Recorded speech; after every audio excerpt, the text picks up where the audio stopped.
ధర్మస్థల తవ్వకాల్లో సంచలన పరిణామం చోటు చేసుకుంది. 11వ స్పాట్లో ఏకంగా 6 అస్థిపంజరాలు గుర్తించారు సిట్ అధికారులు. దీంతో ఇప్పుడు తవ్వకాలు జరుపుతున్న 14వ స్పాట్ అత్యంత కీలకంగా మారింది. దీంతో పాటు తవ్వకాలు జరుగుతున్న ప్రాంతానికి సిట్ సిబ్బంది ఉప్పు బస్తాలు తీసుకువెళ్లడంతో అక్కడ భారీగా అస్థిపంజరాలు దొరికినట్టు సమాచారం.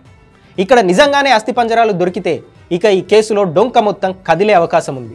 ఈ తవ్వకాలు మొదలుపెట్టినప్పటి నుంచి ప్రతిరోజు ఉత్కంఠగానే కొనసాగుతోంది. మొదటి 6 ప్రాంతాల్లో ఎలాంటి ఆధారాలు లభించకపోవడంతో ఈ కేసు ఉత్తదే అని చాలామంది అనుకున్నారు. కానీ 6వ స్పాట్లో మనిషి ఎముకలు దొరకడంతో ఒక్కసారిగా సంచలనం రేగింది. అప్పటి నుంచి సిట్ కూడా ఈ కేసును చాలా సీరియస్ తీసుకుంది.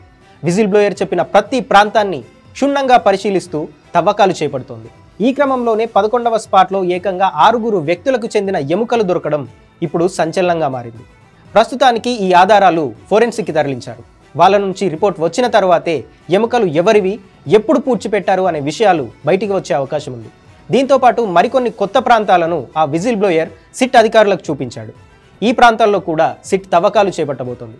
ముఖ్యంగా ఈ 14వ స్పాట్ అత్యంత కీలకంగా మారింది. ఎందుకంటే ఇక్కడే చాలా మందిని పాతిపెట్టినట్టు ఆ విజిల్ బ్లోయర్ చెప్తున్నాడు. అదే కాకుండా మరికొన్ని స్పాట్లను కూడా మార్క్ చేశారు. వాటి దగ్గర కూడా తవ్వకాలు చేపట్టబోతున్నారు.